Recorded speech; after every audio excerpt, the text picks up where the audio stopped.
오늘 우리에게 주시는 하나님의 말씀은 구약에 있는 열왕기하 17장 1절에서 6절까지입니다. 제가 봉독하겠습니다. 유다의 왕 아하스 제12년에 엘라의 아들 호세아가 사마리아에서 이스라엘 왕이 되어 9년간 다스리며 여호와께서 보시기에 악을 행하였으나 다만 그전 이스라엘 여러 왕들과 같이 하지는 아니하였더라. 아수르의 왕 살만 에셀이 올라오니 호세아가 그에게 종이 되어 조공을 드리더니 그가 애굽의 왕 소에게 사자들을 보내고 해마다 하던 대로 아수르 왕에게 조공을 드리지 아니하매 아수르 왕이 호세아가 배반함을 보고 그를 옥에 감금하여 두고 아수르 왕이 올라와 그 온 땅에 두루 다니고 사마리아로 올라와 그곳을 3년간 에워쌌더라. 호세아 제9년에 아수르 왕이 사마리아를 점령하고 이스라엘 사람을 사로잡아 아수르로 끌어다가 고산 강가에 있는 할라와 하볼과 메대 사람의 여러 고을에 두었더라. 아멘. 기도하겠습니다.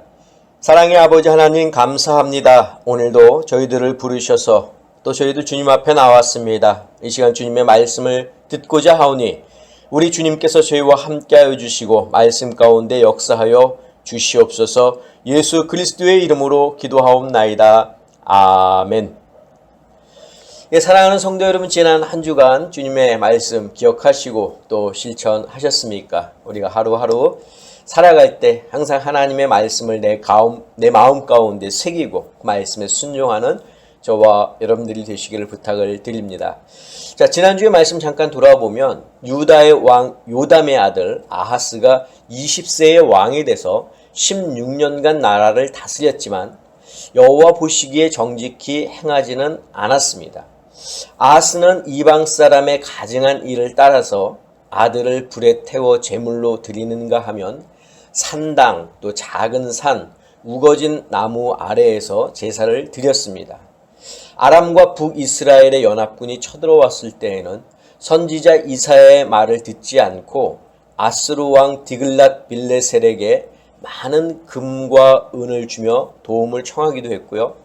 또 아수르 왕이 가지고 다니던 제단을 보고 그것을 그대로 본떠 제단을 만들어서 그 위에 제사를 드렸습니다. 사탄이 인간으로 하여금 죄를 짓도록 만드는 대표적인 두 가지 방법이 있는데, 첫째는 좋은 것, 화려한 것으로 유혹해서 죄를 짓도록 하는 것이고, 둘째는 겁, 또 두려움을 주어서 죄를 짓도록 하는 겁니다. 이 아하스 왕은 아수르 왕이 가지고 다니던 제단을 보고 그것에 마음에 끌려 그대로 본을 떠서 제단을 만들었고 거기에 제사를 드렸죠. 또한 아람 왕 르신과 북이스라엘 왕 베가가 연합해서 쳐들어왔을 때 선지자 이사야를 보내 두려워하지 말라는 하나님의 말씀을 생각하지 않고 아스루 왕에게 도움을 청하기도 했습니다. 자, 그러므로 우리 성도들은 이런 사탄이 주는 유혹과 또 두려움 앞에서 우리의 신앙을 지켜 나가야 하는데, 첫째는 끝까지 믿음으로 나가야 한다는 것. 왜냐하면 우리의 육안으로 보는 현상은 일시적인 것이지, 그렇죠? 또 그렇지만 보이지 않는 하나님의 역사와 말씀은 영원하기 때문입니다. 자, 둘째로 우리의 지혜와 명철이 아니라 여호와의 말씀을 신뢰해야 한다는 겁니다. 우리가 살면서 종종 실수하는 것 중에 하나가 하나님의 말씀보다는 내 생각과 경험과 지식을 우선시한다는 겁니다. 그리스도인은 지혜와 지식과 명철로 사는 사람이 아니라 바로 하나님의 말씀으로 사는 사람입니다. 우리가 보는 것, 우리가 가진 것, 우리가 생각하는 것에는 한계가 있지만 하나님은 제약이나 또 한계가 없으신 분입니다. 성경은 바로 그 하나님께서 우리에게 주신 생명의 칙이요 지혜의 칙이라고 하는 사실을 여러분들이 기억하시기를 바랍니다. 그러므로 우리는 하나님의 말씀을 붙잡고 세상 끝날까지 믿음으로 담대히 나아가야 합니다. 그리고 사탄이 주는 유혹과 두려움 속에서도 보이는 것이 아닌 믿음으로 사는 성도들이 되어야 한다라는 내용으로 지난주에 말씀을 드렸습니다. 자, 오늘 본문으로 돌아오면 유다의 왕 아하스 제 12년에 엘라의 아들 호세아가 사마리아에서 이스라엘 왕이 되어 9년간 나라를 다스립니다. 자, 호세아 역시 여호와께서 보시기에 악을 행하였지만 그전 이스라엘 여러 왕들과 같지는 않았습니다. 아스루 왕 살만 에셀이 쳐들어오자 호세아는 그에게 항복하고 조공을 바쳤습니다. 그러나 호세아는 또 몰래 애굽의 왕 소에게 사신을 보냈고 해마다 아수르 왕에게 보냈던 그 조공을 보내지 않자 이 아수르 왕은 그가 배반했다고 생각해서 그를 잡아 감옥에 가두었습니다. 자, 그리고 나서 이 아수르 왕은 이스라엘 전역을 침공했고 사마리아를 3년간 포위했으며 마침내 호세아 제9년에 사마리아를 점령하고 이스라엘 사람을 사로잡아 아수르로 끌고 왔습니다. 마침내 북이스라엘이 멸망한 겁니다. 자, 열왕기사가는 북이스라엘의 멸망의 이유를 열왕기하 17장 7절에서 18절에 기록하고 있는데 그 이유를 살펴보면 이스라엘을 애굽 왕 바로의 손에서 벗어나게 하신 여호와 하나님께 죄를 범하고 또 다른 신들을 경외하며 아람 사람의 규례와 이스라엘 왕들이 멋대로 만들어낸 그 율례를 따라 살았기 때문이라고 기록하고 있습니다. 게다가 여호와께서 선지자들을 통해 하나님의 명령과 또 율례를 지킬 것을 전하셨지만 그들의 말을 듣지 않고 오히려 자기들을 위하여 두 송아지 형상을 만들었고 또 그 아세라 목상을 만들고 하늘의 1월 성신을 경배하였기 때문이라고 기록하고 있습니다. 자, 이러한 죄 때문에 하나님은 크게 진노하셨고 그들을 그 면전에서 쫓아내셨는데 열왕기하 17장 18절 같이 보겠습니다. 여호와께서 이스라엘에게 심히 노하사 그들을 그의 앞에서 제거하시니 오직 유다 지파 외에는 남은 자가 없으니라. 자, 북이스라엘이 하나님의 심판을 받은 이유는 그들이 하나님과 맺은 시내산 언약을 파기했기 때문입니다. 하나님이 이스라엘을 애굽의 손에서 구원하신 이유는 단순히 그들을 노예의 신분에서 풀어주기 위함이 아니었습니다. 그들을 하나님의 특별한 소유로 삼고 거룩한 백성으로 변화시키기 위함이었죠. 그래서 하나님은 그들에게 계명과 또 율례와 율법을 주어 지키게 하셨습니다. 이 언약은 말로만 끝난 것이 아니라 공식적인 제사와 또 피 뿌림을 통해서 엄숙하게 체결되었는데 출애굽기 24장 7절 8절 같이 보겠습니다. 언약서를 가져다가 백성에게 낭독하여 듣게 하니 그들이 이르되 여호와의 모든 말씀을 우리가 준행하리이다. 모세가 그 피를 가지고 백성에게 뿌리며 이르되 이는 여호와께서 이 모든 말씀에 대하여 너희와 세우신 언약의 피니라. 자, 이스라엘 백성들은 우리가 다 지키겠다고 응답했고 모세는 제단과 백성의 피를 뿌리면서 이 계약이 성립되었음을 공포했습니다. 자, 그런데 북이스라엘이 이 언약을 어떻게 했습니까? 파괴한 겁니다. 자, 이후에 또 남유다도 바벨론에게 멸망을 당하는데 똑같은 이유에서입니다. 결국 이 시내산 언약은 이스라엘 백성이 지키지 못해 깨졌지만 예수님께서 그 후에 십자가에서 흘리신 피로 인해서 새 언약이 완성되었고 그것이 오늘날 우리에게까지 이어지고 있는 겁니다. 여러분, 옛 언약과 새 언약의 차이점을 좀 잠깐 살펴보면 첫째로 옛 언약은 돌판에 새겨졌지만 새 언약은 어디에 새겨졌습니까? 우리 마음에 새겨졌습니다. 옛 언약은 짐승의 피로 체결되었지만 새 언약은 예수 그리스도의 피로 체결되었습니다. 자, 그리고 옛 언약은 일시적이고 또 반복적인 제사가 필요했지만 새 언약은 예수 그리스도의 한 번의 죽으심으로 영원한 속죄가 되었다는 거죠. 자, 그리고 옛 언약의 대상은 이스라엘이었지만 새 언약의 대상은 바로 예수 그리스도를 믿는 모든 사람이라는 겁니다.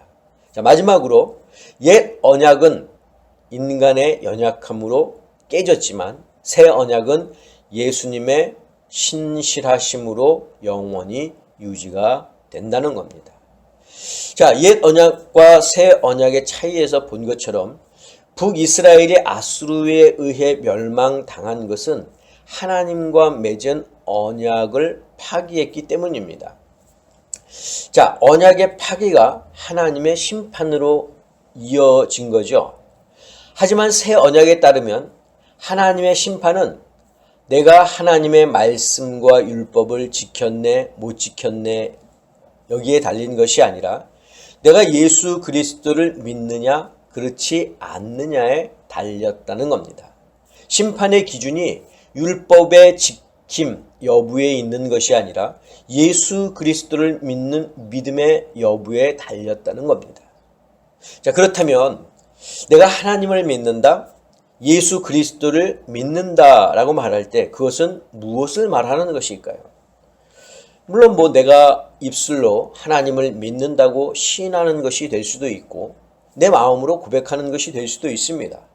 또 하나님을 창조주로 인정하는 것이 될 수도 있고 예수님이 내 죄를 위해 죽으셨고 그래서 내가 나의 모든 그런 죄 사함을 받았다고 고백하는 것이 될 수도 있습니다.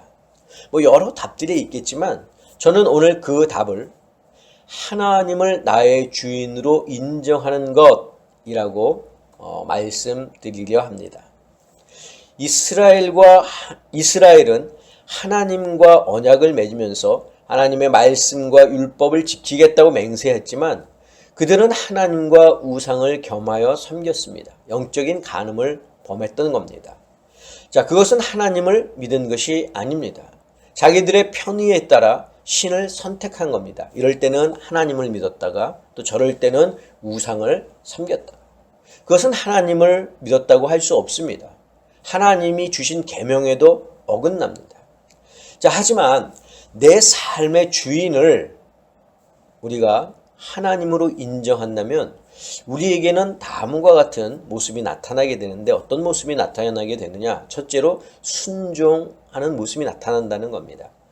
내가 내 삶의 주인이었을 때는 내 계획, 내 감정, 내 이익이 최우선이었지만 하나님이 내 삶의 주인이 되시면 하나님이 원하시는 것이 무엇인가란 질문을 항상 끊임없이 던진다는 거죠. 그 질문이 내 삶의 기준이 된다는 겁니다. 예수님이 십자가를 지시기 전에 겟세마네 동산에서 하신 기도가 그 좋은 예입니다. 우리 마태복음 26장 39절을 같이 보겠습니다. 조금 나아가사 얼굴을 땅에 대시고 엎드려 기도하여 이르시되 내 아버지여 만일 할만하시거든 이 잔을 내게서 지나가게 하옵소서. 그러나 나의 원대로 마시옵고 아버지의 원대로 하옵소서 하시고. 자, 예수님은 십자가의 고난이 얼마나 큰지 아셨기에 그 잔을 피하고 싶으셨지만 자신의 생각이 아닌 하나님의 뜻에 온전히 순종하셨습니다. 우리도 내 삶의 주인을 하나님으로 인정한다면 나에게도 예수님과 같은 순종의 모습이 나타날 것입니다. 순종은 내가 억지로 하는 그런 행동이 아니라 하나님을 나의 주인으로 인정할 때 나타나는 자연스러운 행동입니다. 자, 둘째로 하나님을 내 삶의 주인으로 인정할 때 나타나는 것은 청지기 정신입니다. 많은 사람들이 자기가 소유한 것은 자기 것이라고 생각합니다. 자기의 노력으로 또 시간과 물질을 투자해서 얻었기 때문에 더더욱 자기 것이라 생각합니다. 하지만 성경은 우리를 주인의 재산을 맡아 관리하는 청지기라고 말씀하고 있습니다. 내 시간, 내 물질, 건강, 재능, 이 모든 것이 내 것이 아니라 주인이 잠시 맡겨두신 것이라고 말씀하고 있습니다. 마태복음 25장에 나오는 달란트의 비유가 그 좋은 예입니다. 내가 청지기임을 아는 사람은 내 수중에 있는 돈의 주인이 하나님이심을 알기에 내 마음대로 쓰지 않고 주님이 기뻐하시는 일에 사용합니다. 그렇기 때문에 돈이 우상이 되는 일은 결코 없습니다. 재물의 유혹에 빠지지도 않습니다. 일확천금의 그런 기회를 꿈꾸지도 않습니다. 항상 내게 주어진 상황에 만족할 줄 알고 나보다 부족하고 형편이 어려운 사람들을 돌아볼 줄 압니다. 저는 우리 아름다운 교회 성도 여러분들이 청지기 정신을 간직할 수 있기를 간절히 바랍니다. 자, 셋째로 하나님을 내 삶의 주인으로 인정할 때 나타나는 것은 의존입니다. 하나님을 의지하는 거죠. 주인은 지시하고 종은 따르게 되어 있습니다. 가지가 나무에 붙어 있지 않으면 스스로 열매를 맺을 수 없듯이 하나님을 주인 삼은 사람은 내 지혜와 능력을 의지하지 않고 매 순간 기도로 주님께 도우심을 구합니다. 이것은 피동적인 행동이 아니죠. 하나님의 뜻 안에서 행동하는 겁니다. 중요한 결정을 내릴 때 나 혼자 판단하지 않고 먼저 기도로 하나님께 묻습니다. 또한 내 힘으로 감당할 수 없는 고난을 만났을 때도 낙심하기보다는 주님께서 해결해 주심을 믿고 평안 가운데 의지하는 겁니다. 저는 우리 아름다운 교회 성도 여러분들이 이런 의지, 하나님을 의지하는 마음이 있기를 바랍니다. 그래서 내 삶에 온전히 하나님이 주인이 되셔서 그 하나님을 나의 주인으로 모시고 주님 안에서 우리가 순종하고 또 주님의 그런 지시에 따르고 또 주님을 의지하고 또 청지기의 그런 삶을 사는 저와 여러분들이 되시기를 주님의 이름으로 간절히 축원합니다. 기도하겠습니다. 사랑의 아버지 하나님 감사합니다. 오늘도 저에게 귀한 말씀 허락하셔서 우리의 삶의 주인이 온전히 하나님이심을 다시 한번 고백하게 하시고 그 하나님을 내 삶의 주인으로 모실 때 순종하는 저희들 또 청지기의 삶을 사는 저희들 하나님만 의지하는 저희들이 될 수 있도록 주님 인도하여 주시옵소서. 이제는 우리 주 예수 그리스도의 은혜와 하나님의 그 크신 사랑하심과 성령님의 역사하심이 오늘 말씀을 듣고 하나님을 내 삶의 주인으로 모시기를 다짐하고 또 고백하는 사랑하는 당신의 성도들 머리 위에 저희들의 가정 위에 건강 위에 자녀들 위에 직장과 사업과 일터 위에 지금부터 영원까지 함께 하옵시기를 간절히 축원하옵나이다. 아멘.